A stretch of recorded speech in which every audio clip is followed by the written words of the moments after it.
السلام عليكم ورحمة الله وبركاته. صباح الخير عليكم، يا رب تكونوا كلكم في أسعد حال وأتم صحة، اللهم آمين.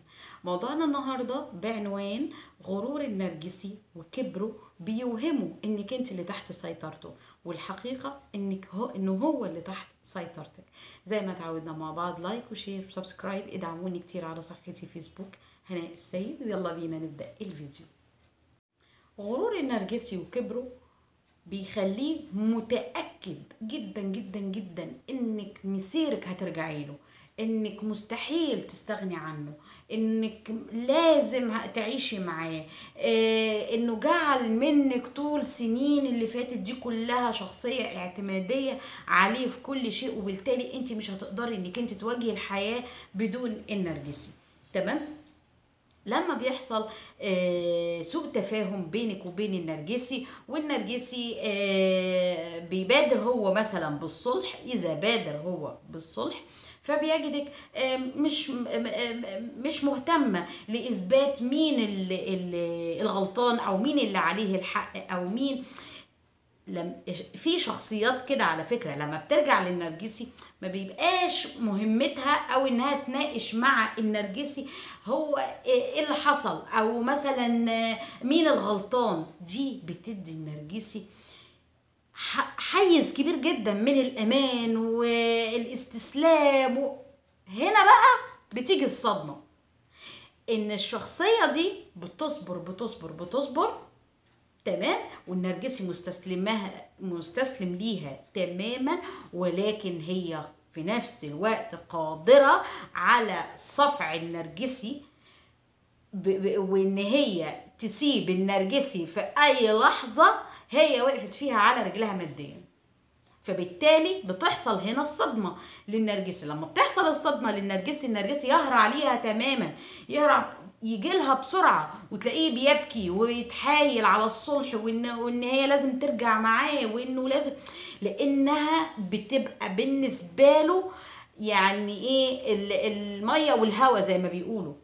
يعني أنا كنت كاتبة، كان في قبل كده فيديو قبل كده، النرجسي يتنفسك ويعيش على أنقاضك.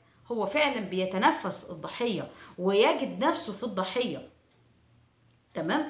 كمان غرور النرجسي اللي بيوهمه انك انت اللي تحت سيطرته مش هو اللي تحت سيطرتك، ان النرجسي فاكرك شخصية نمطية زيه، فاكرك شخصية روتينية زيه، اللي بتنامي فيه بتصحي فيه، ما عندكيش تحقيق اهداف، مش باصه لنفسك في شيء، مش اليوم بيخلص على طلباته وطلبات البيت وخلاص على كده. هو فاكرك نمطيه زيه، فبالتالي هو مدي الامان لهذا، إن هو مبسوط انك انت مفيش نفس تاخديه علشان تبصي انت حابه ايه ومش حابه ايه، انت متقبله ايه ومش متقبله ايه.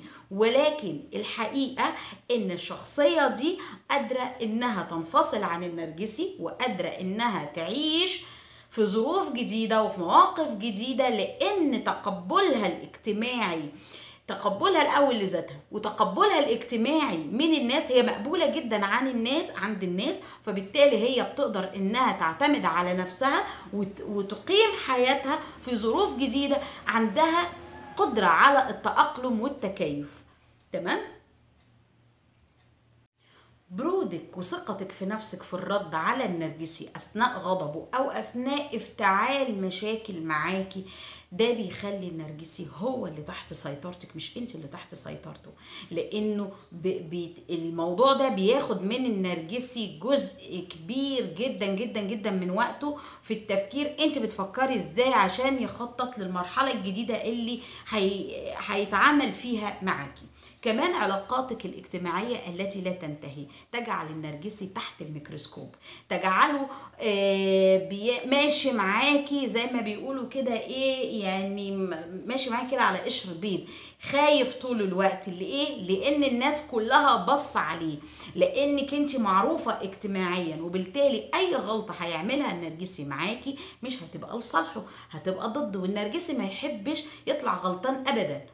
النرجسي شخص ما بيحبش انه يطلع غلطان قصاد الناس، او ان صورته تكون مش كويسه قصاد الناس، فبالتالي انت حطاه في كورنر ارضائك، كورنر، انه واجب عليه انه يراضيكي طول الوقت، والا هيبقى شكله مش ظريف قصاد الناس. تمام. طيب، غرور النرجسي وكبره لا يتوقع ابدا انك انت تقولي لا، انك انت تقولي له على حاجه لا. هو شايف ان هو يقدر ياخد العربيه ويقدر يبيع الشقه ويشتري شقه من غير ما يرجع لك في اي حاجه، او انه ممكن يكتب حاجه باسمك من وراكي من غير ما يقولك اصلا، ولا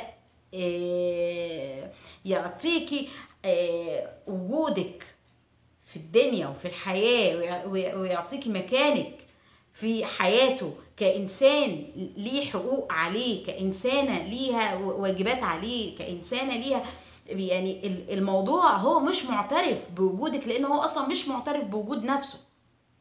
تمام. فبالتالي بنلاقي ان النرجسي الموضوع ده عادي جدا انه يعمل حاجات كتيره من وراكي، خيانه، تمثيل، كذب، يبيع هنا، يشتري هنا، يعمل مشاريع هنا، يعمل ايه. المهم ما عندوش مشكله في ان هو يعمل حاجات من وراكي او كده. غروره يقول هي عمرها ما هتقولي لا على اللي انا بعمله، فاخد رايها ليه اصلا. يعني بصي، هو ده المنطلق اللي النرجسي دايما بيفكر فيه.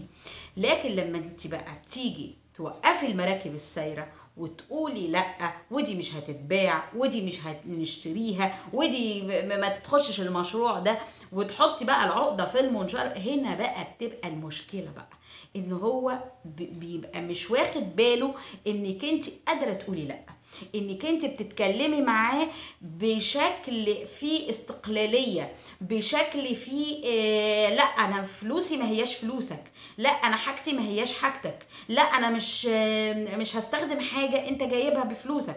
انا القصه دي بتخلي النرجسي يدرك حدودك، ويدرك انك انت عندك ادراك لذاتك، وعارفه انه نرجسي، وعارفه انه مضطرب، وعارفه ان كل الايهامات اللي بيقولها لك دايما ما هي الا بيعلقك في حبال دايبه، بيوهمك بالاستقرار ومفيش استقرار، بيوهمك بالفلوس وبالعطايا وبالهدايا. هو لا جاب لا عطايا ولا هدايا ولا فلوس ولا اي حاجه خالص، ولكن هو معيشك دايما على الوهم ده، بيوهمك دايما انك انت في مستوى محترم، وانك انت مش عارف ايه ولكن الحقيقه غير كده تماما.